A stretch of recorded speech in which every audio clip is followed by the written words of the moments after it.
Hi, Chris.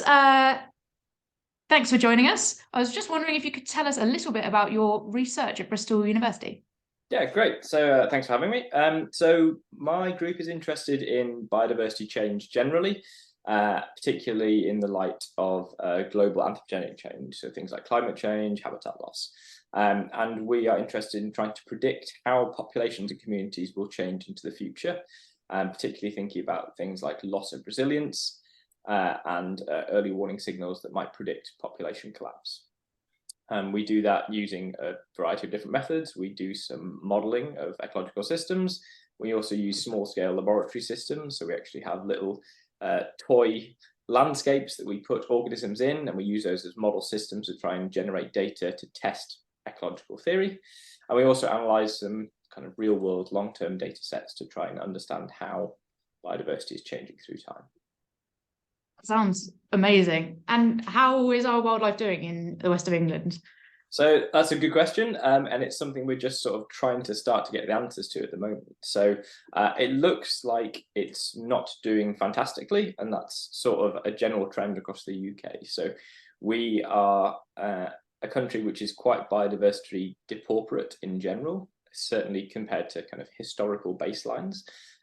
It seems that in spite of a lot of our conservation efforts at the moment, biodiversity is still declining, although that may sort of depend on what species you're looking at. So typically, some species are doing a lot worse. Insects famously are one of those species that might not be doing quite so well, or groups of species might not be doing so well, but certainly other species are not doing as badly as those. So that's something that we're trying to dig into at the moment with some data sets that we're putting together for local biodiversity around the Bristol area.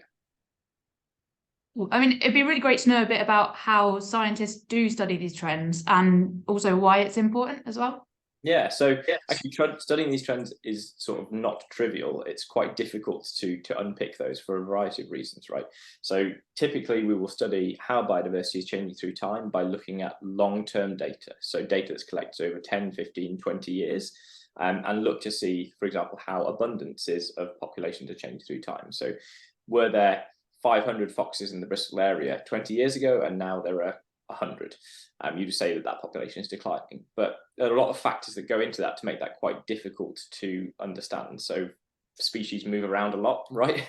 We don't always see them in the same place at the same time, and the amount of effort that we put into looking for a species can massively change how many of those species we see, how many individuals of that species. So if we go out and we really thoroughly search an area, we'll see more of them. If we do a very cursory search, we'll see much fewer of them. So all of that stuff plays into our ability to actually see how those populations are changing through time.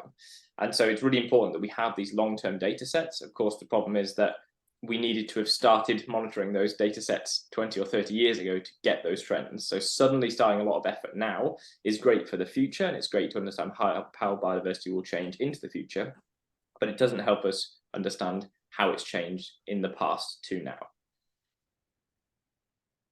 Yeah, completely. I know you're doing a little bit of work on the Wildlife Index. Do you know how? Can you explain a little bit how that works and how that ties into this as well? Yeah, so the Bristol Wildlife Index is a kind of a project to try and understand how biodiversity is changing in Bristol. And we're doing that by trying to collate as many data sets as we have together, which start to have those kind of longer term trends. So between about 5 and 20 years of those abundance trends through time.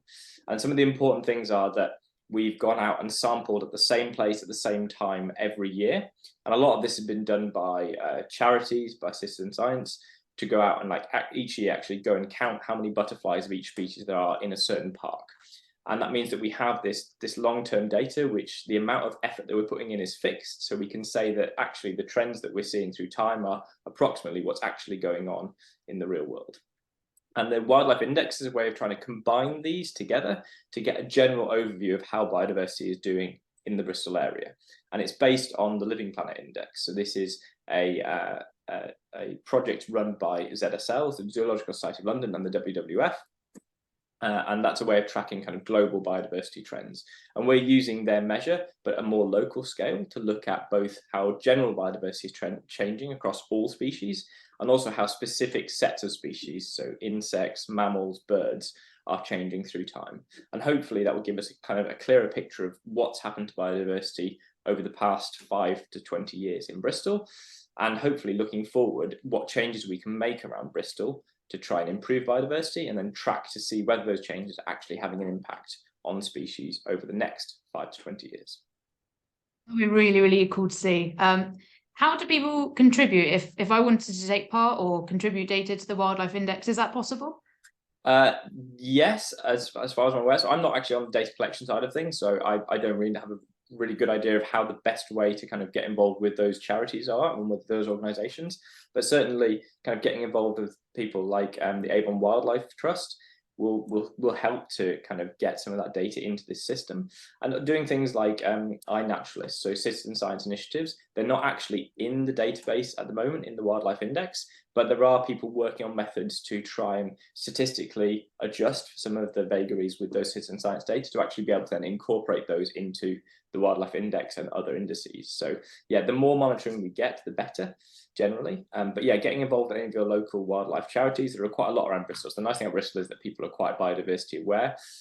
So yeah, getting involved with those local charities, both investing time and if you've got some spare cash to be able to give them to help towards those, then yeah, that would definitely help. Great, thank you. I'll definitely look into doing that. Thank you very much for sharing a bit about your research, and we look forward to hearing more about it in the future. Sure. Cheers. Thanks.